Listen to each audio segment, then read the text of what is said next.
pour moi, Fally pour moi, il est rien pour moi. Mais c'est un gars que je respecte et tant qu'il m'aime mon tout nyonso. Si vous avez danger, vous avez danger, vous avez danger.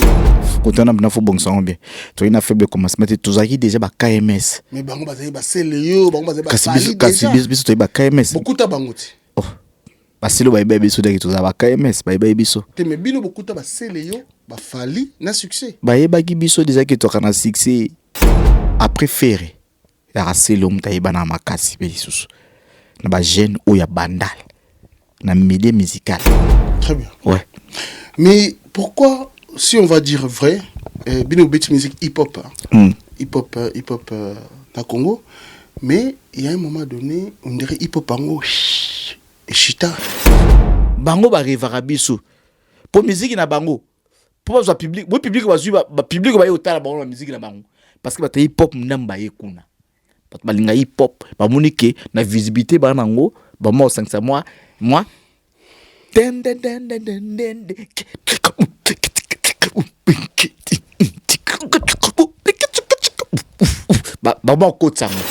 j'ai rien perdu parce qu'il fallait soit à monter ma monnaie.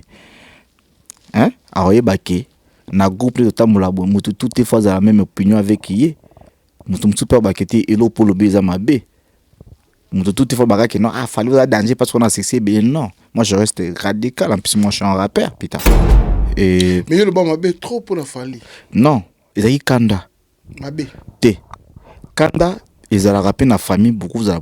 Montana kanda bobeba ni après à rectifier. Mais ce qu'on que nous rectifier fallait limbisa raté. Soit limbisité nga pe na limbisité. Ouais, relation nga pe na ya bien on a ngoisa na Celio Scram. OK. Poutine, Grand Mayas, Africa. C'est le Scram. Ouais, mutu nga. Ye pe na donc abenga nga akomela ngai to gada pe na ba contact makasi. Mais na bato to betana ba ngwezaka ye na Fally ya. Tu vois, il ba jeune ou tu mets tout mon arrêté. Oh bah soutenir bien ba faible commencement. Tout mon apte. Biso une faible commencement te. Tu sais debout. Attends, tu dis un truc. Non. Yo mo katanga. Pardon. Zela, pardon. Limbisanga. Moi na vie. Ce genre de comportement qu'il fallait là, c'est le même comportement avec moi. Robin autant à bandara. Abanda bien. Et l'eau épée ça nga kanda pa na ye. Elle a constaté musique naïe, il y a moins constaté Fally. Parce qu'on va dire que peut-être Fally il chante beaucoup plus côté sexualité, tu vois. Ouais. Ça touche un peu côté sentimental, amoureuse. Et Ferré quand il chante, ça touche côté. Tu vois dans l'amour quand tu pleures, quand l'amour te fait mal, quand tu souffres d'une personne, quand l'amour te touche dans ton cœur, quand ton cœur saigne, quand tu commences à réfléchir de la vie, quand tu commences à penser avec le temps que tu as perdu. Ouais, ça c'est Fally. C'est pas Ferré ça. Non, c'est Fally. Oloki ba raison pose l'autre là. Na vie nanga, je mérite mieux. Sokyo ozeko menga un jour. Wallahi billahi okozala. Mais na linga renonce bi makasi franchement. Quand hasard esprit. Mais atikande au Bouddha Fally ka c'est ça. Parce que talent on a un rap na kin. Ba petit tout ça rap lingala lelo. Ba ebi ki debout. Ba ebinga papa. Nous a fort na spiritualité mais na fort na art. Robin autant à bandara. Abanda bien. Et l'eau épée ça nga kanda pa na ye. Elle a constaté musique na ye, il y a moi constaté Fally. C'est mon père. Bobby na filé à non bébé, il faut travailler non donc pour na mon ako donc atika ochama kila chara to Babylon nze moni moko te nano oyo kongola kangina mutuna yo akoyoka. Donc il faut travailler dans le bien affilé. En plus, il faut que mambako kola sarambonga bambanga mbonga. Ye disque n'était que mawapi. Nane ma bête. Ouais, je te dis la vérité. Non, pardon mon frère. Tant que yo fallu pour ça au dos. Oh, ngana rappel papa. Non, pas chéri nanga boloko la cordon bleu. Soki non simbae nazala ka comblé. Soki non boaka, yepé o boaka. Soki non lich. Papa, ngana rappel. Oborani. Abonnez-vous, abonnez-vous, abonnez-vous, abonnez-vous sur votre chaîne YouTube Congo Puissance. Congo Puissance. Il ne faut pas oublier, abonnez-vous sur votre chaîne YouTube Congo Puissance. Congo Puissance. oh Mapataï. Avec Kelly Katenda, Mapata. Avec Kelly Katenda, Mapata. Oh Mapataï. Nzela Zulu. Abonnez-vous sur votre chaîne YouTube, Congo Puissance TV. Très chers amis internautes fidèles de Congo Puissance Télévision, bienvenue encore une fois de plus dans votre chaîne Congo Puissance Télévision avec votre aimable serviteur Kelly Katenda Mapata. Journaliste c'est ça complexe, journaliste d'investigation. Bandeko, émission Lelo, c'est une émission un peu spéciale où que partout dans le monde vous allez nous regarder. Donc j'invite tous mes fans de TikTok, Facebook, Instagram, Facebook, YouTube, parce que je reçois quelqu'un qui est quand même beaucoup plus encore suivi sur les réseaux TikTok. Donc voilà, il est avec nous dans cette émission. Nous allons parler avec lui. C'est un artiste congolais renommé quand même, surtout c'est un artiste de notre génération. Voilà, Bandeko Botalabiso, merci, je dirais un grand merci Namukilo. Je dis un grand merci à Jonathan Massa, Je Bobo leader, qui a réalisé cette émission, qui a filmé cette émission. Nous avons 5 sur 5, bien boyé. C'est grâce à lui. Jonathan Massa, Je Bobo leader, tu continues. Tu as payé le route. Pour mon Kinenzambe kaka. Jonathan Massa, merci à toi. Et puis sans oublier, je dis un grand merci à Madame Parfaite Massa, la chantre de Dieu, Madame Parfaite Massa, que je salue aussi, en tout cas, que Dieu vous bénisse toujours. Et puis sans oublier, na pesi mbote mingi pour na mukile yo, tambona na nzela au monde qu'un jour au quoi ici dollar, mon lokoti diamant. Na mukile au quoi ici dollar, mon lokoti diamant. Et puis diamant au prix, motuya nango, ezo barati.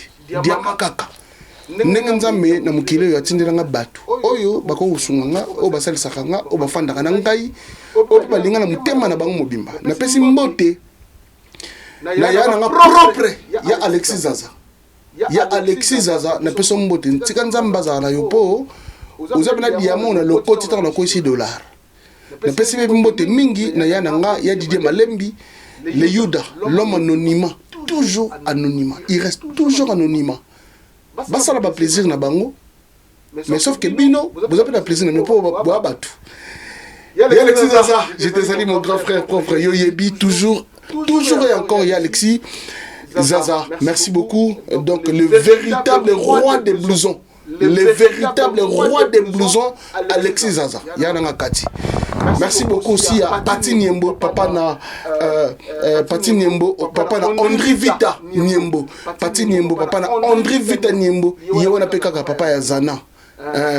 Merci à toi. Merci à Enik José Kakuji, Nakata Québec, Enik José Kakuji, Machi Wakoto. Sans oublier Eric Mpoikaza des États-Unis, mon président. Et puis sans oublier Yannick Kayenga, monnaie invisible. Monnaie invisible. Ça dit que Yembo monnaie Jésus. Donc Yannick Kayenga, monnaie invisible, je te salue. Et puis sans oublier Gisette Danga, le véritable bruxellois, Gisette Danga, na peso mbote makasi, le véritable bruxellois. Vous appelez Belé, Bolinga Kelly Katenda Mapata. Un grand merci à Jonathan Massa. Je Bobo leader. Mesdames et messieurs, je suis avec un artiste. Mais c'est un artiste, aujourd'hui vous allez être étonné parce que c'est la toute première fois qu'il va passer dans cette émission. Il s'appelle Deboul. Deboul, il va nous faire quand même son histoire récapitulative rapidement pour que Bato Bata et Bisso qui vont tomber sur cette émission pour la première fois, bah seulement idée va comprendre qui est l'artiste musicien Deboul. J'entends ma sobi Nami Yora bien. Nami Yora bien, on comprend et tout. Ni un jaloux à côté de l'anzoutou. Alunga Boutou, Moboui. Nami Yora bien, Moboui. Ça va? Voilà, il s'appelle Deboul. Salut Deboul. Salut Kelly Katenda et Jonathan Massa. Dégâts. Alors, Deboul, c'est pour la toute première fois. Je rappelle que on est amis, bien sûr, mais c'est pour la toute première fois que tu viens ici, dans notre salon VIP, dans notre émission sur Congo Puissance Télévision. C'est pour la toute première fois qu'on te reçoit dans cette émission. Deboul, les gens te regardent et puis Bato Bata la Bisso, si peut-être Bato Moko, aussi là moment récapitulatif pour la toute première fois que Ioi Awa dans notre salon. Hip hop, Mampuka. Mwana ibilindute, mama yo yo yo. Ouais. ezelo beta na kin mambweni yo yoga mambweni comme zunglu ke boulé contrôler comme Didjaman contrôle-man mambweni veut dire boula venir ami potika ba bon souvenir mambweni nyoso salaka qu'il est talaka ba mere yokaka mambweni bulaka yokaka salaka mambweni komboye wana kati bo ba yibi voilà en tout cas surtout beaucoup plus je pense que bateau ba autant la biso bateau penza vraiment ba yibi pena mama hip hop na Congo et personne va oublier bah son hip hop mapuka c'est ça ouais quelle époque des gars quelle belle époque. C'était pas aujourd'hui. Alors, aujourd'hui, c'est vrai, Makamozo Banabiso, à l'époque, il n'y avait pas encore réseaux sociaux. Mais maintenant, il y a réseaux sociaux. Aujourd'hui, tu es quand même influenceur aussi sur les réseaux sociaux. Et les gens, moi, je voulais vraiment, présentation Mokoboya, la récapitulatif, vraiment, tu nous parles de toi, au fait, pour que Bato va retomber sur cette émission, va comprendre référence, qui est cet artiste que j'ai reçu dans cette émission. Déboule sont rappeurs congolais. Sans légende. Bato ba pesa goût ya rap, ya hip hop congolais. Tout ça qui belé ba Marshall Dixon, Keep Quiet, ba Utakin, PNB, ba Lexus Legal, ba Camélia, Pharaon Castro, ba Jaspam, ba KMS, ba KMS, ba Iceman, ba Marciano, ba Pacifique. Toute douceur hip-hop congolais. To motiver ba jeune belé lelo oyo hip-hop musique urbaine et belé baza lelo ba sa ba succès ba tala rabiso. Donc c'est-à-dire que à l'époque vous avez travaillé dans votre génération, vous étiez peut-être la première génération au côté hip-hop na Congo. Marshall Dixon, Lexus Legal, KMS, votre groupe, et puis Marshall, bon, après Bamsou na bossa na bakomo mais na toujours na bakomo na bango, et puis clip ma sananga biendo na bossa na kutu bazay belé, mais vous avez la première génération au côté hip-hop na Congo, c'est ça? Non, bisous toi la première bateau au côté hip-hop na Congo. Ba côté hip-hop na Congo la première personne. Ezali ba Utakin. Et deuxième personne ezaki ba Fatima Seya. Ba Baby Flash na ba DDC ba on bazaki ba rappeur les bosso ba ça la clip ya rap na Congo. Très bien. Mon vieux DDC, je le salue même, je le respecte beaucoup. Fatima Seya. Ah tabo boy, on s'en fout. Voilà. Donc ba on ba ça clip les bosso pour ba remarquer ce que hip hop na Congo. Très bien. Après bah Utakin bazala déjà net ba Rocky B, les Moby Dick, les deux. Mais puis bateau beaucoup de ça rap na Congo. Mais biso ce que bateau to yaki sur que non. Moi génération tout en révolutionnaire rap. En fait génération tout est en niveau il y a étape il y a niveau il y a rap nango. Biso pe génération tant to yaki tu comprends que rap comme un niveau ana. Il y a un niveau il y a rap mususu au plus ba phase génération là il bosso ba comment il peut faire un niveau wana ti. Très bien. Et puis niveau pe mususu o ba yepe simana biso. Ba comprendre que niveau biso to rappeler na kala wana. Ya niveau ba mona ba que non bonné ba au niveau na ba bonné. Et après même t'es coiffé. Et en fait c'est génération en génération. Mais il faut reconnaître quand même ba grand babanda liboso. C'est très important. Ouais, parce qu'il y a nouveau isaté parce que il y a sikeza na moté. Kala ni ça la sika. Très bien. Ouais. Mais pourquoi, si on va dire vrai, Bino Beat musique hip-hop, hip-hop dans Congo, mais il y a un moment donné, on dirait hip-hop en et chita. Parce que, Goa, légende, Taminene, Bimara. Niti na reconnaître une légende comme Rocky B, les Moby Dick. Difficile à construire, c'est facile à détruire.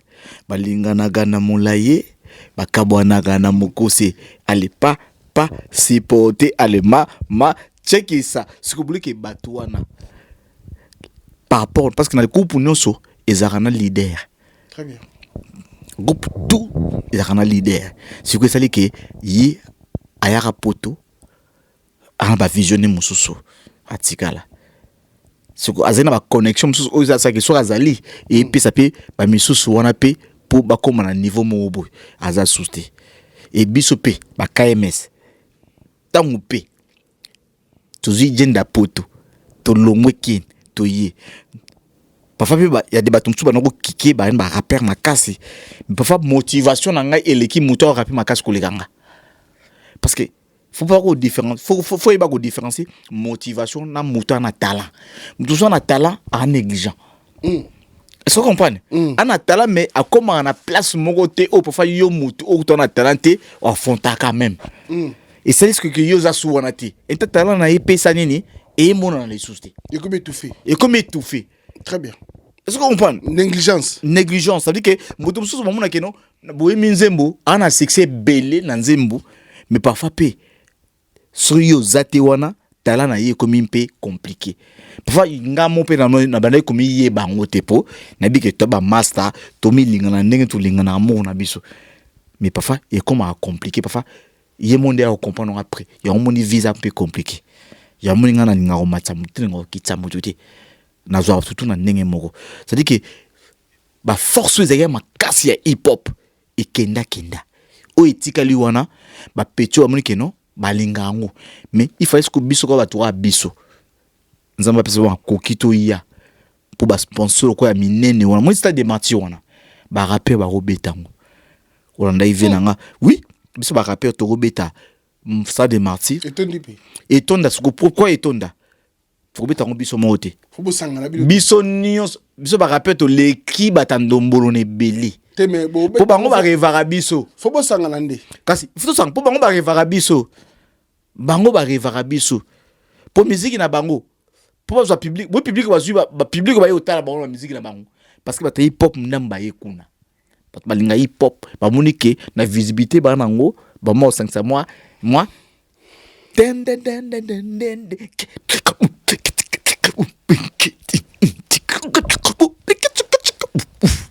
ba moi kotsango, ce que ba tout ba ramourer hip hop, ba moi que ba moi kotsa on attend ba komboté pour na fou la ba te bela mais biso ta pa mi bato yo.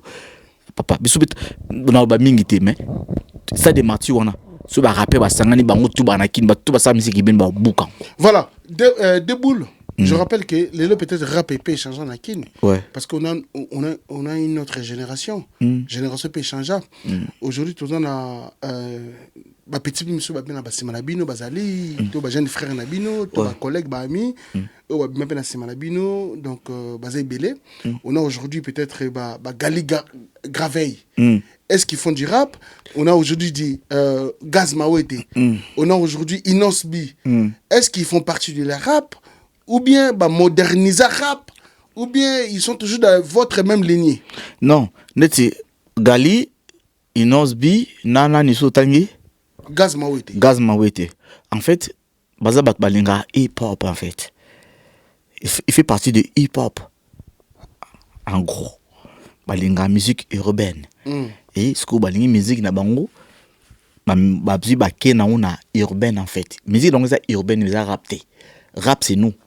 Mais rap c'est ba impair. Rap musique urbaine c'est quoi la différence? Il y a une différence en fait. Rap c'est ba impair, ba Gaz Fabulous. Hein? Ba biso ba KMS ba deux boules, ba jeune beta, tika biso to te tuka. Na bossa na communauté ba Micmac, ba Utakin, ba Lexis.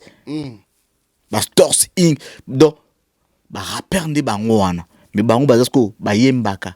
Ba côté urbain soko R&B urbain R&B en fait pas côté moi R&B mais parce qu'aujourd'hui rap peut marcher à sauter et comment beaucoup plus R&B non rap et zap les rappeurs aujourd'hui commencent à chanter les lots sont na kin on braza rap nimte en fait avec avant bango ba bata urbain ta ba ya ba se référera na rap source na do source na bango za rap do noyau za rap ça comprend rap nimte makambo. Voilà, Nebi qui est debout à l'époque, vous avez prié et il y a eu aussi beaucoup des artistes qui ont intéressé à Bino, au Pébine pour intéresser à Pébango. Il y a eu beaucoup des artistes, musiciens, où ça a rapté, mais vous savez quand même featuring.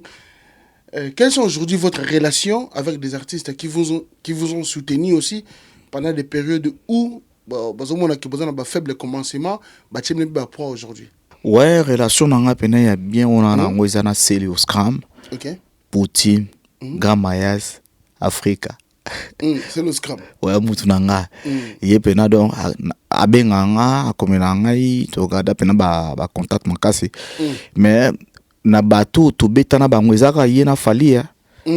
Tu vois, ba jeune ou tu mena to mona ki. Oh ba soutenir na ba faible commencement. To mona te. Biso ina faible commencement te.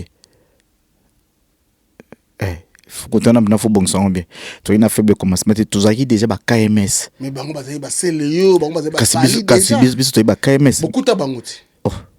Ba Selo ba ibe biso de tu as ba KMS, ba ibe biso. Te me bino beaucoup ta ba Seléo, ba Fali na succès. Ba yeba ki biso déjà que tu kana succès. Vous savez succès na sima na bango. Te, tu sais c'est sima bango te. Tu as déjà KMS ba rappeur mon akin ma beta. Moi na yibidi nous dans ba boîte. Papa. Et nous beta makasi. Voilà même si c'est le haut tourner au talanga bo pena mon ami pena ou pena banda le ninge talanga ba yebi média il accepte sur les bosso aba be pe comme ba star mais c'est le yo ayebana li bosso ba artiste belé c'est le yo en fait na ko ba a préféré ya c'est l'homme tayebana makasi be susu na ba jeune ou ya bandal na milieu musical. Après biso na relation où tu gardes bien. Oyo o tozali nango tu gardes bien tozali nango ezaki sele on a fali. Mais fali ce connaît que nango na lo ba bon le lensa c'est là en famille. C'est mon frère, je le respecte beaucoup et mais yo le ba mabe trop pour la fali. Non, ezaki kanda. Mabe. Te. Kanda ezala rapé na famille beaucoup za montana kanda bobeba ni après à rectifier. Mais ce qu'on dit que nous rectifier fallait limbisa raté. So limbisité nga pe na limbisité. Po ya sala nini ya mabe fali. Ya benga biso bana wanat. Mabe nini? Mabe za ki nga na mwana na ite bana wana. Esinga na ko bengi mwana na fali. E simba te na respect na lango. Omoni liza bufutu za kana moi respect mo boya. Ya imen. Mais est-ce que fali pour patanga bi bana wana? Est-ce que la ba kompena ndenge ya esprit obino bozula ki makamong. Papa, mutso akomi na bazel mongo boye. Ah, mutso akomi na bazel mongo boye. Et fa amona ki bino bo peser makasi te. Ako traiter bino bana wana. Est-ce que tu vois pas que Déboule, tu étais quand même pressé de réagir par rapport à... Non, j'étais pas pressé parce que j'étais direct en fait. Moi, je suis quelqu'un qui est direct. Mais il y a qui soit pressé. Aujourd'hui, tu as tout perdu chez Fali. J'ai rien perdu parce que Fali soit ça mouta ma monene. Hein? Alors, na groupe de tamulabo, mutu toutes les fois à la même opinion avec yé. Mutu pas bakete elo pour le baiser ma bé. Mutu toutes les fois bakake non, ah, Fali va danger parce qu'on a cessé, ben non. Moi, je reste radical, en plus, moi, je suis un rappeur, putain. Mais parce que il n'a apporté rien à Fali. Mais il n'a pas apporté rien, pas nanga. Les lots featuring avec Fali. Oh. Il n'a apporté ni. Ce que tu as rappelé na kati. Et puis, maman n'a comment. Il n'a apporté ni. Te maman n'a comment na featuring. Non, en termes de visibilité, c'est Fali qui va te donner la visibilité. Papa, il y a quelque chose de visibilité. Il y a quelque chose de maman n'a comment na nzemona. Si on a comme maman bé et bominze mona. Mais si on a comme maman bien, ça veut dire la visibilité na yi. Na ananga et puis sur ma campus parce que artiste jamais rentré dans moto a gâché carrière na et ici mbati. Mais tu regardes quand même que lelo votre relation avec Fali pour pas gâcher relation. Na linga ye mingi Fali sur talanga Fali je t'aime bien. Na ko ba te que je t'aime beaucoup parce que na ko lingo to wa moi sinanga mais je t'aime bien. T'es mec bien mais Froza na motema olimbisa bato yo limbisa ototi déjà ba pote na union sa kabwana ba ngwatika olimbisa bangote mais parce qu'il est comme ça il est comme moi non eza mabe parce que ngai na beba na ba massa na nga tu sais Déboule attends studio non yo mo katanga pardon Zela pardon limbisanga moi na vie ce genre de comportement que Fali là c'est le même comportement avec moi. Ouais. Dans la vie, il ne faut pas tous les bateaux, tous les dans bateau. Au salut, on s'attend qu'un jour, tu les non. Yesu goto. Avant plaisir à hypocrisie. Nabi, il filme Yesu, mon habité histoire na onde babeta on a zalaka te muta koma il filme na zate batali sa bisango kaka. Mais Yesu a non limbi sa bateau. Anoli na bateau belé goto. Aina 12 apôtres. Na bateau batraya ma limbi sa bango. Et beau fallait. Ala mutema bato no surtout baza ya ko limbisa moto te non mais c'est ngai na linga moi ça fallait ese nga na chaf ese nga ina kenda ko boma fali pa mutu mo yoka keno debo ba fali a fodio mo bo mbendre mo bo c'est nga sala na sala ngoti mais na déclarer grande dignité de crédibilité nanga ya KMS ya oninga na déclarer c'est-à-dire sur le respect attends na kufim piaka pauvre je reste un putain moi je suis un rappeur congolais tu me prends pour qui frérot. Je suis un légende rappeur congolais. Je respecte Fali. Il a contribué dans la carrière Nabiso. Et nous, comme aussi, nous, on a contribué dans son carrière. Ça dit qu'il faut respecter la réciproque. Et ça dit parce que, aux autres, millions de bango. J'ai rien à foutre, frérot. J'ai rien à foutre. Là, ça dit, quand tu me respectes, moi, c'est na banana, comme il y aurait des bananes, comme il y aurait des bananes, un jour, sur Zati, na yibité, so pe na yibangote, attends, bête, ba banane, parfois, na encore monta 1 euro. C'est-à-dire que visa, il faut qu'on respecte un mot tout. Je sais pas si je parle mal, mon frère. Moi, je suis un philosophe rappeur. David, na olingo te po na mbongo, na olingo te po na sixi, na olingo po amutu. Mabe na yo na oiso ki, o sala mabe, so mo déranger na mo kima yo. Sona mokima yo évite yo pepe ce que leçon que akima nga pona bon ce que funa bongisango c'est ça en plus nga na jar bato mo bona tika muta peti ninga pena ati likolo pena boyi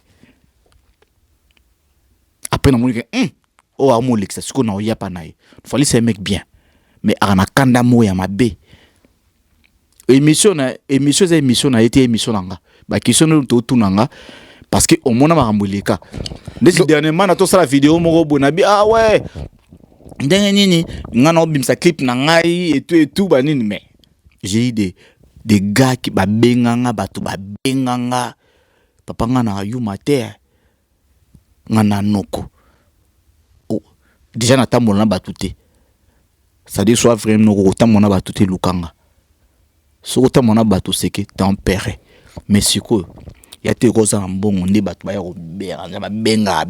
moi je respecte les gars, c'est mon gars, tout est loin, ça dit que le respect, ça reste réciproque. C'est ça. Deboul, s'il te plaît, excusez-moi, mais j'aimerais que tu regardes cette caméra. Oui. S'il te plaît, vraiment, tu fixes ton regard sur cette caméra. Qu'est-ce que tu reproches à Fali Poupa? Tu regardes cette caméra. Ah, hypocrite. Hein? Fallait être hypocrite, ma casse. Tu lui reproches de quoi? Fallait être hypocrite. N'est-ce pas la salle dans la lote? On a déclaré que non, à bien absolument wana. Au quoi bien la chombote? Ah, fallait un battu fun. Fallait un bateau ya on a calabaye logoté. Aguma na niveau mondial écolo de ça dit que bateau tout bana c'est au bien na luyenge ya Fali Poupa. Oh ya mona luyenge te. Par rapport à ta réaction sur la vidéo où Salara quand même autour du monde, pour des réseaux sociaux, hein, je dirais. Ouais. Moi, j'aimerais que dans cette émission, parce que dans notre salon, vraiment, nous ne sommes pas là pour des polémiques, à des balles surtout. Nous voulons que notre musique, la culture congolaise prime avant tout. Moi, j'aime bien la paix. J'aime bien la paix, je ne suis pas polémiqueur.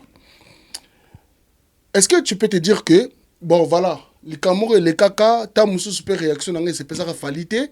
En tant que je suis son frère, aujourd'hui, je représente mes excuses à l'artiste Fali Poupa, où je demande pardon à Fali Poupa pour que cette affaire soit vraiment entièrement enterrée. Tu regardes la caméra. Donc, on a déjà fallu toi na bandal. Ok. Toi bandal bomoko, ba chaîne ba sœur nanga Jolie Maëla toi sœur nanga te maman nanga. Jolie Maëla. Jolie Maëla maman nanga. Na respect on appelle ça yi. Ba Adrienne Mayala. Bazay belé na respect bandal. Donc je le respecte. Mais respect on a teke yende parce que ça Fali Poupa. Ni na respecter bon on est comme on est l'homogène mon beauté. C'est parce que n'a considéré. Non, moi parce on a fait un feat avec lui. Je le respecte. Alors featuring bosana yi. Banani ba ya ko lukanani. Bon. Na ndenge mabete. Na featuring to sala na yi. Eza biso muto luka Fali. Siko, to luka na sens ni. Parce que pe na kati na yi, eza na batu na yi, ba pire. Babeke il faut qu'on tape dans hip hop. Voilà selon son ayoka. Puis mutu na ye. au pena sala moi trace moi ma réalité vie na otanga kombo tepo et c'est la faute moi diplomatie faut ezala et tout pour biso dato yi KMS papa KMS na kin papa oyamba goa oyamba légende rappeur papa on a eu garçon j'ai 44 ans moi j'ai 44 ans j'ai passé toute ma jeunesse à Kinshasa. Je suis arrivé en Europe, j'avais 31 ans. J'ai fait 12 ans en Europe. Pas calculer. Ça veut dire que Black écoute tout. Ça veut dire que Fali et mission a été tout dans le bas. Pour autant ma question. Il y a sujet. Mais tout comme ça on te dit comment il y a un danger sur une bandal papa. Mais il fallait quand même danger quand tu parles comme ça aujourd'hui. Fallait quand même danger. Danger n'a guillé, fallait ça danger n'a guillé, artiste a gagné. Moi je suis un artiste, même si je suis simple, n'a gardé debout n'a quoi n'a. Vous avez un level n'a été. Level toi tu parles de level, moi je suis un rappeur frérot. Je suis un rappeur, j'écris na niveau binga na banda nzembo ndula liboso na beta bat bazarate, ba kicha pamba. Ba ndul to beta Gabon na kenda Gabon na ndule na ya poto na ndule. Pour moi, Fali pour moi, il est rien pour moi. Mais c'est un gars que je respecte et tant que il m'aime moto nyonso. Si vous avez danger, ba mona danger ni ba mona kaye. Yo mona gende. Ngala mona ge moto normal, c'est mon gars, c'est un gars que je respecte. C'est un grand artiste. Bon artiste connu mona danger. Oh, ils sont tous des artistes. Pas du tout au cola. Muda danger ati. Oh papa. Na botame artiste congolais. Il y a ça que poser une question que non artiste ni o na performance na yi ba art na yi o yo mona ke eko ko inspirer o mona ke yo kaka wana na répondre bien na ki danger nde on va entrer parce que artiste est en botami da akola na carrière na yi pa fanga na yi na génération na été aroma danger s'il fallait que toi presque un mot ba génération presque moko a carrière na yi ba makamu na yi a signé na vie pas en danger ngana yi bien ngama mnangai na signé pour na vie yi bien chaque en plus et toi la motivation chaque temps il y en a temps pas temps fali de temps ou ça sexy fa temps ngai oya pa na 50 ans na vie faut pas kolanda mutu na temps na yi pour mon mesurer na yi tout papa aussi m'a touche moi je suis quelqu'un je vis dans le vrai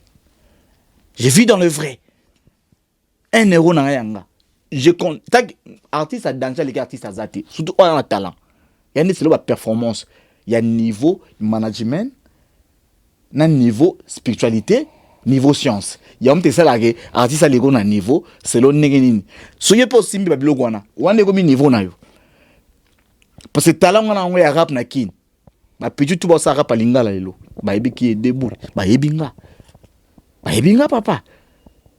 Nous avons fort dans la spiritualité, mais nous avons fort dans l'art.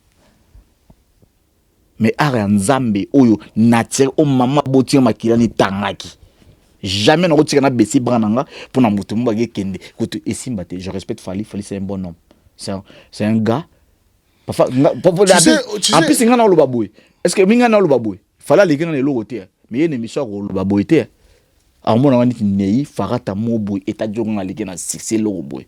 Alors considérant menga sikoyo na moneka mutu nenzamba sa nenga zana po nenga pena na po ba niveau de kaka ya spiritualité de leki c'est ça c'est tout ça dit que aleki ngana elote donc tu confirmes que la musique qui se pesera qui c'est ça la musique ko papa qui c'est la musique qui c'est la musique ngana moi personne d'aller mutu te mais qui c'est la musique et ce que tu as la musique moi je sais qui c'est ça papa oui moula na bani musique premier clip de 1997 97 au baba belge clip à liboso ya KMS 97 busco carrière busco carrière na biso na tilelo avant tu na poto na 2012 imam na kuta nango un vrai noir le rwanga na mela no na ba commune nyosa Kinshasa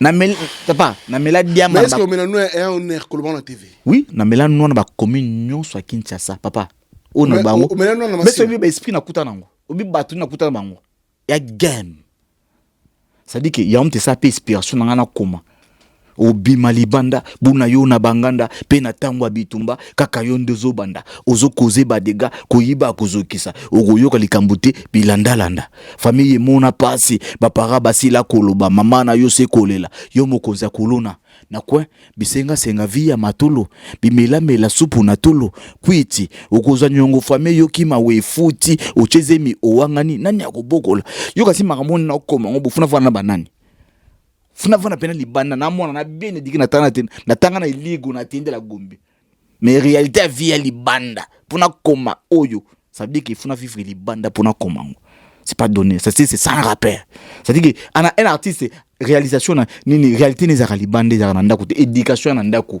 mais réalité à libanda je crois ça ici éducation na réalité libanda ya un artiste comme un grand artiste. Voilà, Déboule, merci beaucoup. Donc, si je l'ai équipe été développé sur le sujet de Fally, moi je voulais la paix, vu que vous mais êtes. Mais est-ce que Yogo Senga Fala c'est un pardon? Mais pourquoi lui on a un pardon? Mais pour la zone à youth. Papa. Mon gars, quand on a Fally, puis on a dit que Fally, c'est un Déboule, pardon. Pour Déboule, c'est pas la raté pour. Le procédé est bandit. Na bandit n'est pas na yo.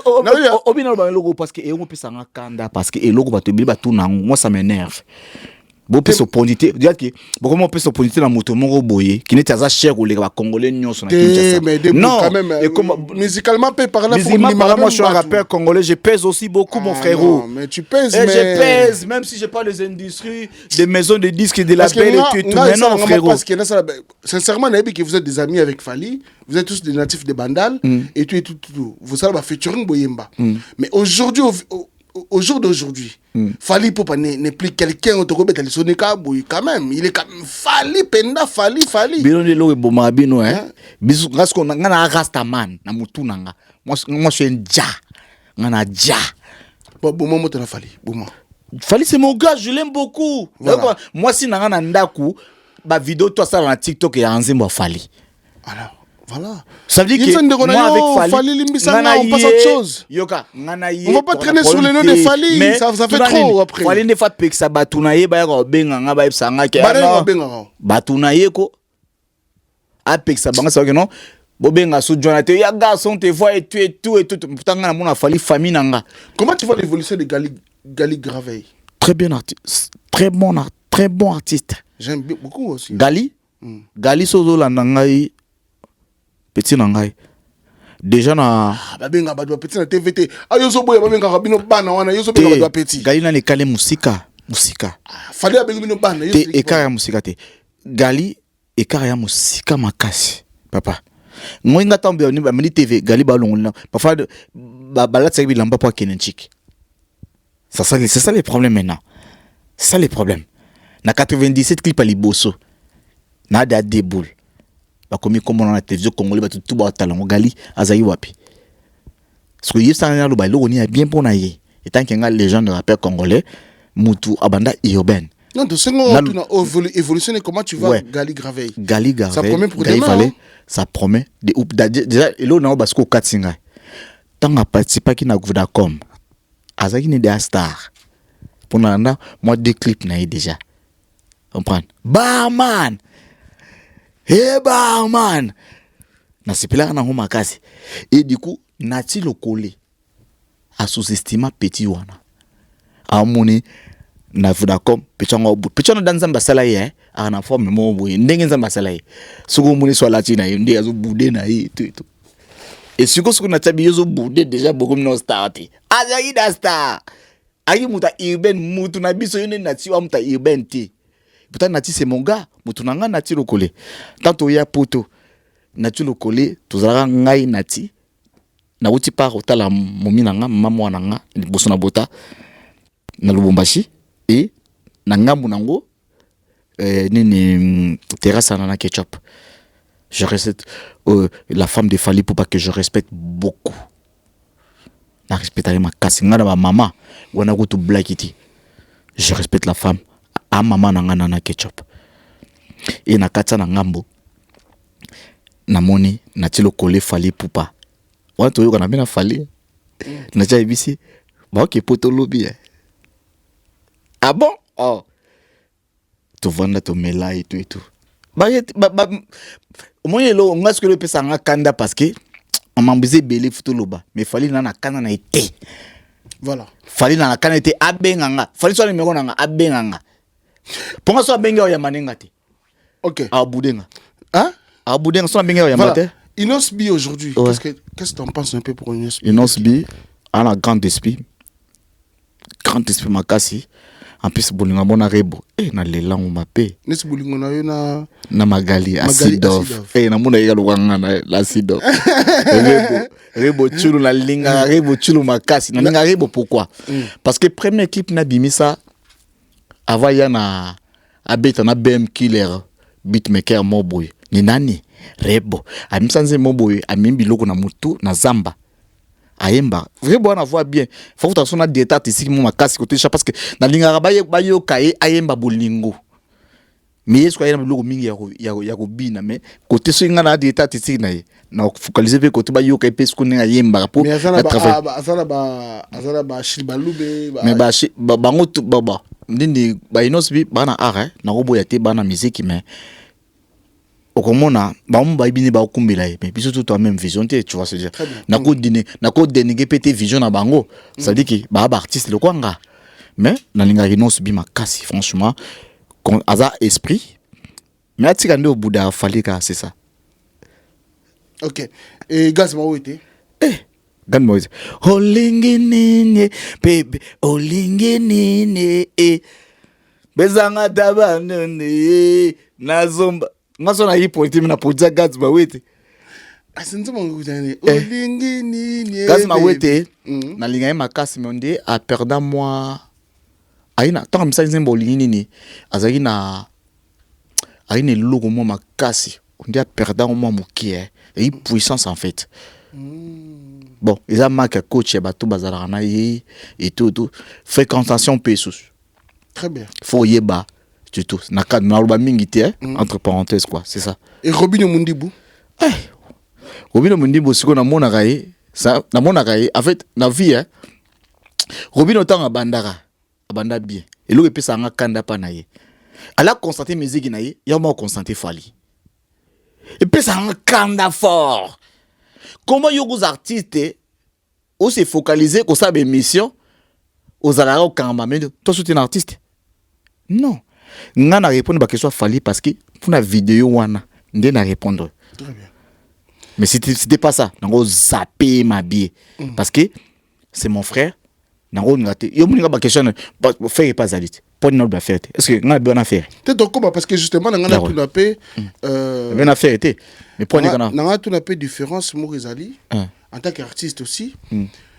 on a Fally pour pas faire rigoler aujourd'hui qui prime beaucoup plus la musique congolaise banzema Fally banzema faire un danger le gars Fally fallait un danger le gars faire bon tout ça les na ba débat ba warrior on a débat ya ba gaulois tout ça bon Déboule tu fais quand même partie des groupes des artistes même si vous faites pas genre moi musique était mais aux quand même une oreille musicale beaucoup t'as même studio ou dans le même instrument c'est quoi la différence entre Fally Ipupa et Ferrigola artistiquement parlant? Déjà au comparer Fally na Ferreté déjà ningazana pour Fally yemba na mutema Fally yemba na mutema suko Ferre suko yemba na kolela Ferre yemba na kolela des larmes suko yo kasi kolele uta na mutema te na bosani Ferre yemba na voix Fally yemba na mutema Ferre yemba na voix. OK expliquez-moi. Sikoyo faut être même mutema isaki mutema na moi tristesse makasi muta raisonner vie et faire étant oyema na voix était meleke lengi et mutu mso akolela na mawa voix wana muni nyau so nyau mwana nyau azolela oyo kanisa no wana muta olela yande faire ce que bango mi bale bana ba performance mo ya makasi jamais no bakino faire aleki Fally na oyemba obi Fally aleki faire na oyemba jamais tant qu'un artiste na vie amateur. Est-ce que Fally c'est un bon chanteur et Ferre c'est un bon chanteur? Est-ce que ce n'est pas le contraire mon bolobi que Fally pour aujourd'hui tout ça c'est une analyse OK Parce qu'on va dire que peut-être Fally, il chante beaucoup plus côté sensualité, tu vois. Ça touche un peu côté sentimental, amoureuse. Et Ferré, quand il chante, ça touche côté... Tu vois dans l'amour quand tu pleures. Quand l'amour te fait mal. Quand tu souffres d'une personne. Quand l'amour te touche dans ton cœur. Quand ton cœur saigne. Quand tu commences à réfléchir de la vie. Quand tu commences à penser avec le temps que tu as perdu. Ça c'est Fally. C'est pas Ferré ça. Non, c'est Fally. Oloki ba raison pose l'autre là. Na vie nanga, je mérite mieux. Sokyo ozeko menga un jour. Wallahi billahi okozala. Po. Yango wana ni. Skulana rythme ma musique wana na nenga pose avant na. Ça fait pleurer frérot. Et puis surtout tu fais Raimba. Je me l'idée Siko faire siko. Faire siko. Mais faire siko. Faire nakolo bakeno. Là j'avoue, na vrai. Fallait azui moi tamobo et belé. Ya ko fungla mato e belé. Bo faire Raimba pi banze monesi. Mo ekoli yanga nzoto moke nalinga kayo na bolingo nyoso yo motema ya mwasi ekoki kopenga. Mais tu fais nze mona lingara. C'est mona lingara. Nini. Okozonga maboko pamba. Okozonga maboko mbolo. Nzembo wana. Ndifiko ikang. Do namona kino. On a penako sur akangana bat bakumba ba wewa bat taxi. Alors ça c'est une question exceptionnelle batine ningango sikoyo et pas Jonathan Massa. Je bobo aziango na téléphone. Pendant l'acte. Pendant que tu fais ça. Avec ta meilleure là. Vous êtes vraiment dans une chambre bien lumineuse. Dans une chambre romantique, il y a des lumières. Il y a des bougies. Bébé rose. La crème, gros bisous à toi, bébé rose. Pendant que tu te sens vraiment que non, tu es avec elle. Elle te demande quelle chanson? Parce que Ferré Fally. De préférence, elle te demande de mettre laquelle des chansons en fait. Je te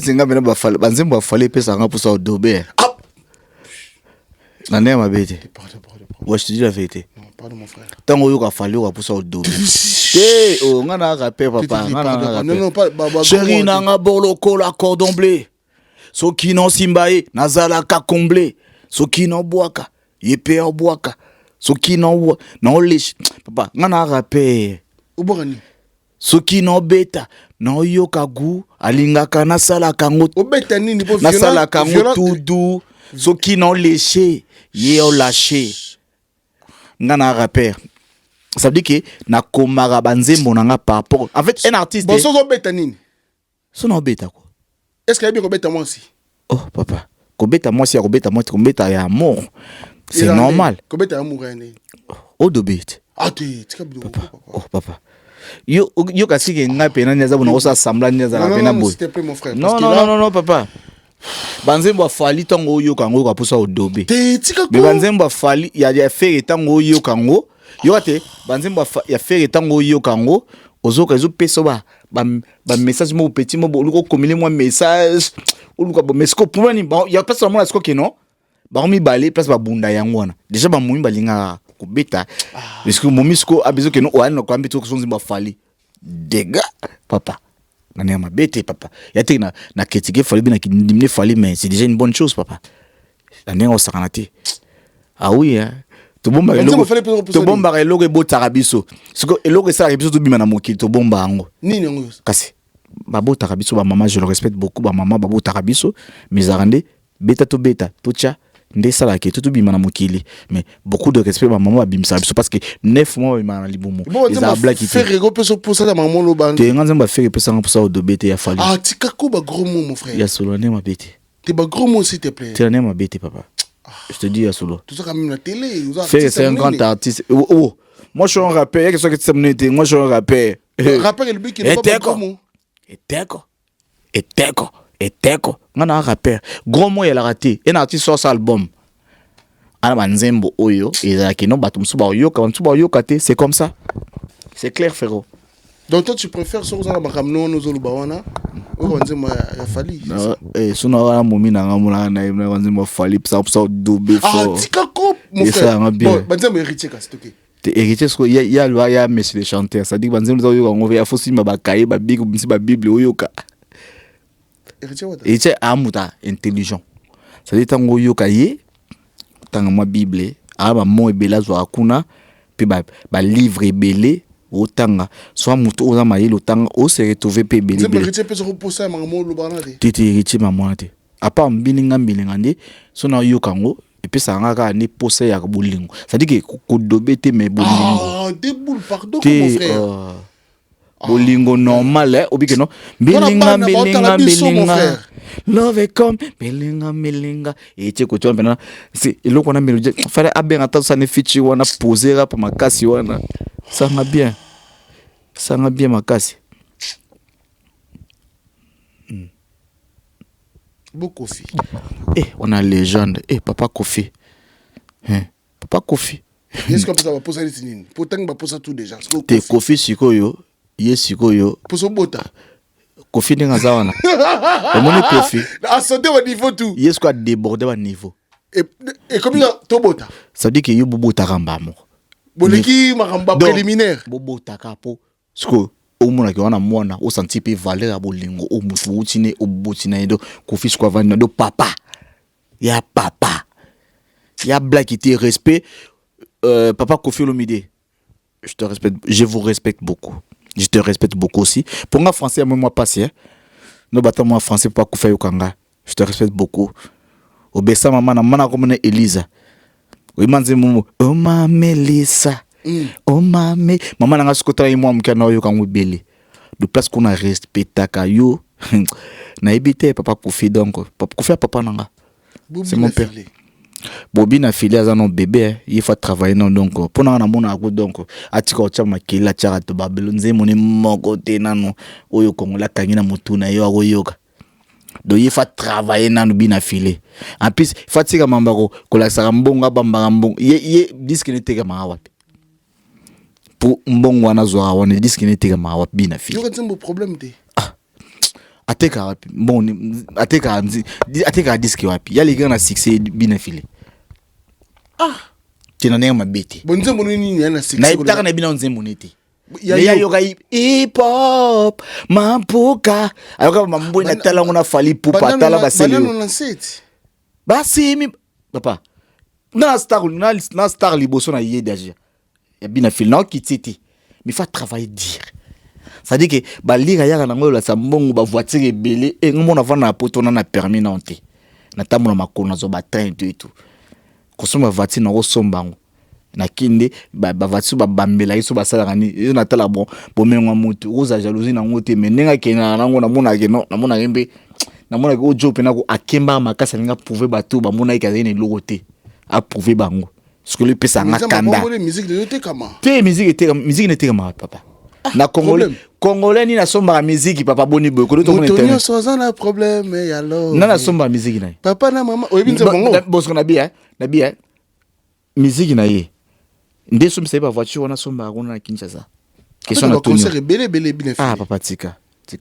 Bambonga ba politicien wana bambonga ba science okita ba bambare wana bambongo mozo osombi voiture kufi soko na nomete ba sala accident sali papa boni boko. Moi je suis pas dans la vie mo boizan pe ngana vrai de ça dire que na vie mo naturel soko elinga ba vie mo lo yenge na otala yote neti carrière à faire na fali na onde mango pour fali na faire ba kemba fo na mona bango ava koma oba balelo na sindi ba olandanga boye mission ya yot kelika tenda ba otalanga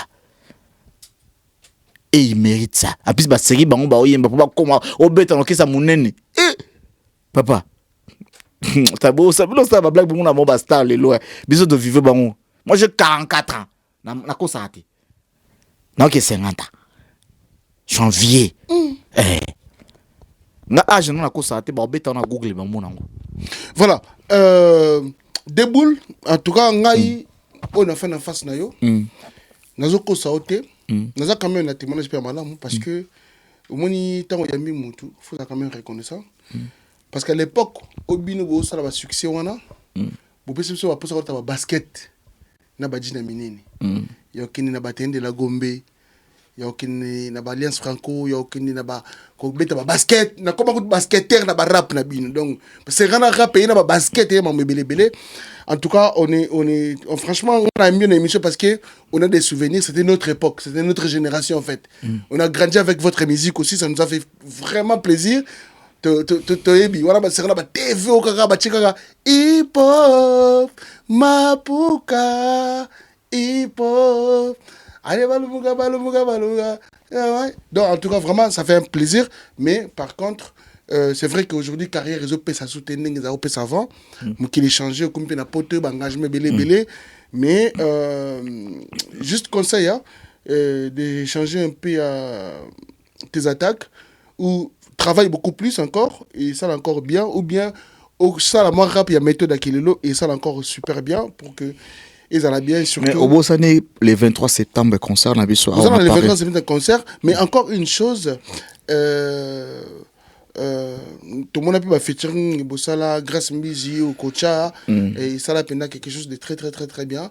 Et on a vu que Grace Mbizi a chanté, a rappé ou bien chanté, grâce à toi parce que tu étais derrière tout ça. C'était quand même quelque chose de super bien.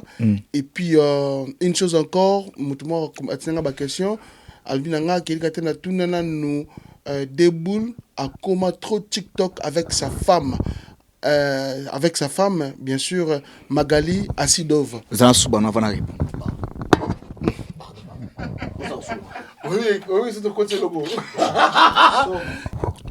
Ouais, en fait, on a TikTok déjà avant na kota na télécharger TikTok Magali pe a télécharger TikTok na ye. Siko ngato na télécharger des vidéos na moni batala ba ngati.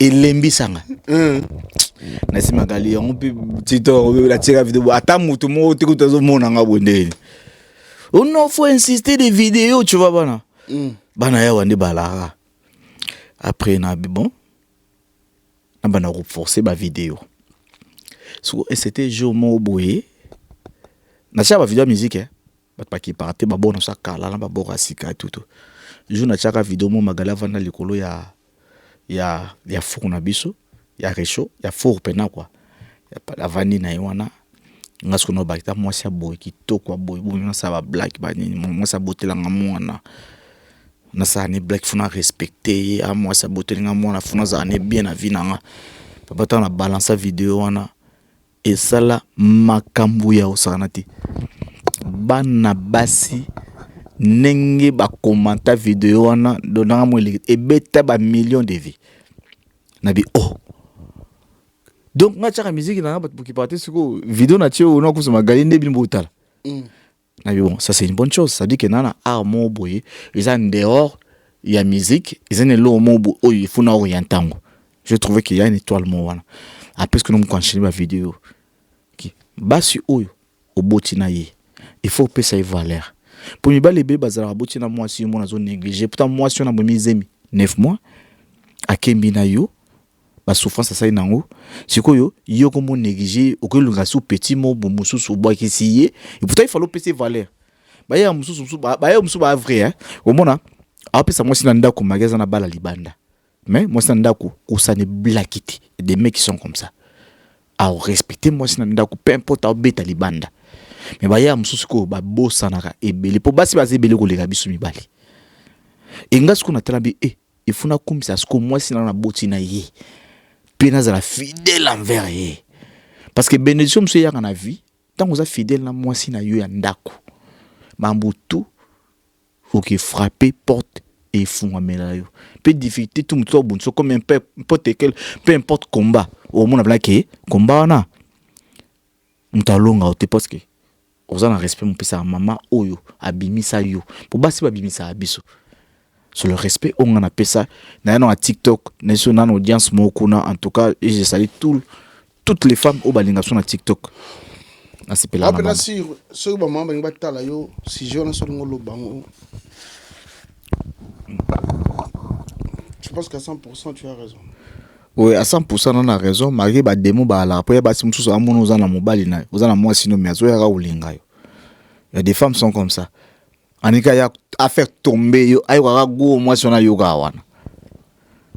misuvi fuza siko makasi parce que eza ba nzota basi msusu moni yango pe boyende onango bime o nzambe ona mona ona onte mais soza makasi te papa elie yo soza makasi afio kanipela motema o résister o pesi moi sino valeur bazali papa mibala bon bazali neti nga na zali na kutana nango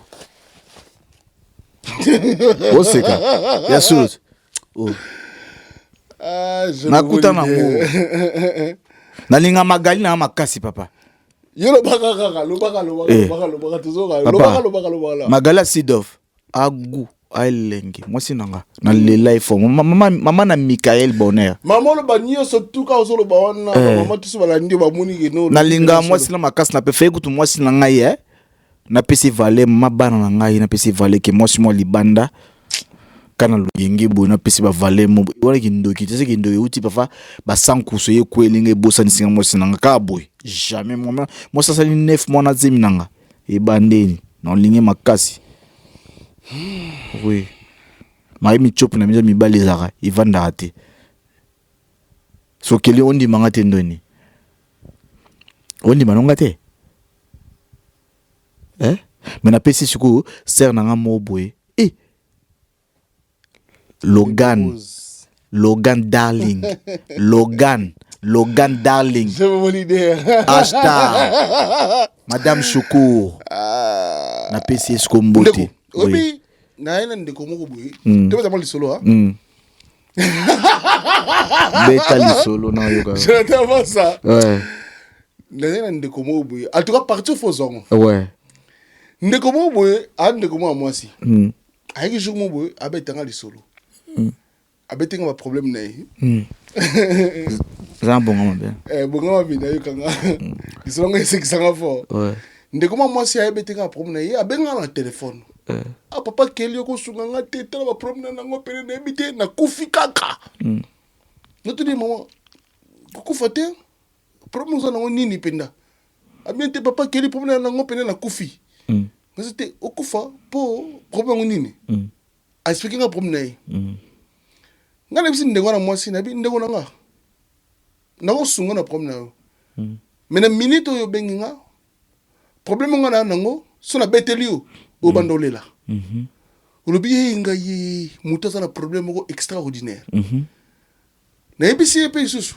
na problème nga na nango so na ya pour masika ezalo covid malade sika ngabe ya pour masika problème na nga so na beteli yo mukimo bandolela ba lukanga ba me problème yuti wapi muta sika moko boya bimisi problème asika za yanga ce que daki ba pesa batu ba trophée c'est dit problème yanga ba ko pesa nga kora ba pesa nga penda ba Grammy Award ba pesa nga ba disque de diamant ba problème ba boni ki était joe mais était disque de platine mais était makasi aleki ba tout na ba problème na mukili mobimba mutuna za problème boyete problème ngani nanzamba mituna question bi mais tant que là mukili na kila problème moteur mais problème ngani problème moko extraordinaire mais nini loba ata l'état so yo ki ngabité problème yo mutaza nango yo mukili depuis salama na to mona muta problème boyete donc problème ko comme ça mais problème ngo zo loba pété papa te na bisika sero banda ye na bisika on a bi moi problème ngana nango na mukili mba mona ke problème mona mukili tikala ko zalate mais problème ngo nini c'est ça le problème pour masika mais lobat et ça la misika problème wana mais lobat problème to bango biso so na biso ko bandolela na lela rare olela ko bandolela o bite ngaye bosunga ngai po soko boy ko sunga ngo obimpenda criminel mais lobat to la personne en danger lobat to ngo ya problème tika kaka atikani po to lela to bandolela to bani ko lela déboule et c'est un plaisir à trop allez voilà et là il visé ma galerie voilà merci beaucoup na batu tout dans l'émission de Congo pour cette télévision il y a Alexis Zaza il y a déboule personne nga mbote na ya nanga ya Alexis Zaza il y a Alexis Zaza na ya Didier Malembi il y a Didier Malembi en tout cas il y a Alexis Zaza il y a Didier Malembi voilà en tout cas ba mbote na mina minene parce que les 23 on a concert na biso voilà na Montreuil wana en tout cas na ninga bombo na bozala concert Montreuil le kandengeni le 23 septembre. D'ailleurs, j'invite tout le monde. N'invitez pas petit sang rien là bana serre nanga bana serre nanga. Écoutez le vous faites la CTN pena na émission mingi voilà. Bana Claudia Kalanga serre nanga vraiment Claudia Kalanga kabongo. ma grande sœur na kata torsi ana ba garçon to yana bon concert na parce qu'ils vont plus balinga mo ba rap trop ma jeune garçon donc ça concert j'invite aussi beaucoup de gens d'ailleurs moi-même Kelly Katen je serai là merci c'est 23 septembre hein, nous tous rendez-vous à Montreuil Jobo leader va nous aider pour mettre l'invitation quand même mettre et l'adresse comme ça va te information là mais c'est beaucoup plus de précisions on va retrouver le groupe KMS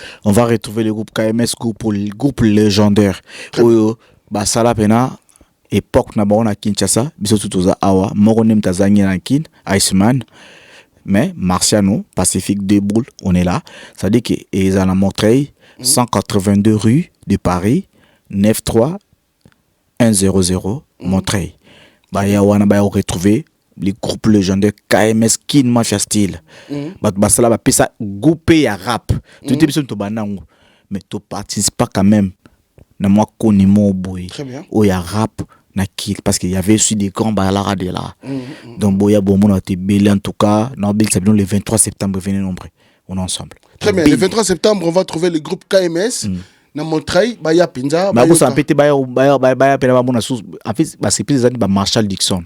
Ah, bah Marshall Dixon. Marshall Dixon en Ozala. Il y aura des invités. Ben invité na guest c'est Marshall Dixon, ils a Popola Missi, ils a Yannick Zenith, ils a Asidov Magali Asidov. Mais tu penses que Batupena bana moi repère na bino sous. Eh papa, basé be na poto. Puis c'est son tamo ba biloko mo yebeng sabat ba ya. Aksa ya mboka, yena makino sika, bukalu ketu hip hop mpoka, di nouveau na Kinshasa, Deboul qui pousse ouais hip hop mapuka. Ba ya yo kango wana. Pasi mi bali ki pele kese. Toko mouve, toko danser, ba ya yo kango. Voilà. Donc voilà, merci beaucoup Deboul d'être là avec nous. Raison pour laquelle Beng son émission c'était beaucoup plus pour parler sur le concert du 23 septembre 2023 Nakata Montreuil. J'invite tout le monde de venir tellement nombreux, nous serons là. Merci. Nous soutenir Deboul en plus nga ndénébiso dans cette émission. Je vais vraiment pas que badba monaki non na mbeki Deboul à l'obaki mabe pour clôturer cette émission en beauté. Qu'est-ce que tu peux dire ou s'adresser un petit mot naba téléspectateurs internautes na biso nyonso ba otala biso non na adressé na ba wario na ba golois parce que auto ba otala émission yo ba monanga méchanté mais na vie mutu to azana opinion na ye très bien mutu faza la vraie très bien na lo ba oyo utina mutema nanga mais na en ya batu wana te ba leader na bango na NT mais yake parfois je me sens un peu versé parfois bango maman na ba leader na bango mais biso parfois tu vivant peu moi mokina ba leader na bango très bien de ba yi na bango ngate ba yoka onga na lobby mutu to azana berrer mutu tout na vie ba ko corriger pe mutu tout eza intelligent ko le ko tout na mokili très bien donc ça veut dire que je reste toujours Deboul simple mutu mo an eloroté je reste un pauvre et pauvre même un euro na ngoté mais je respecte tout le monde en fait je reste comme ça merci. Merci beaucoup. Merci à Magali Asidov. Il y a Deboul, je te salue. Merci à Pati Niembo, papa na Andri. Et Igor Balou. Igor Balou, je te salue. Igor Balou, na peso mbote. Igor Balou, na peso mbote. Na peso mbote na Yannick Kayenga Wankale, monnaie invisible. Na peso mbote na Mama Fanta Fofana, la préso, hein, la présidente de toutes les Gauloises dans le monde entier. Et puis na peso mbote na Jesse Tedanga. Le véritable bruxellois Jesse Tedanga na pesimbote mingi na Pati Niembo papa na André Vita Niembo et puis sans oublier Enik José Kakuji na Katia Québec toujours et puis merci beaucoup na batu tout au balinga Kelly Katenda ma pata et puis merci na ba bato basimi moral pe mental yangai ya Kelly Katenda oyo bozo komona na pesimbote na ya Alexis Zaza le véritable roi des blousons, il y a Alexis Zaza. Et puis, il y a Pessimbote, il y a Kati, il y a Didier Malembi, l'homme anonymat, toujours. Il y a Pessimbote, vous allez tellement ébélé, Boulinga Kelikate Namapata. Et puis, sans oublier, je dis un grand merci à Jonathan Massa, Jobobo leader, Oazali réalisateur, et puis, sans oublier, je salue Madame Parfaite Massa, la chantre de l'Éternel. Que Dieu vous bénisse toujours, maman. Et merci, Nabatou. Eric Benime. Eric Benime. Il y a Jean-C Kindoudi, grand frère propre, il y a Jean-C Kindoudi. Na peso ba mbote belé esko talabiso. To si cette émission en beauté, ce beau sepeli, je bobo. To senga mingité. Batala mapata.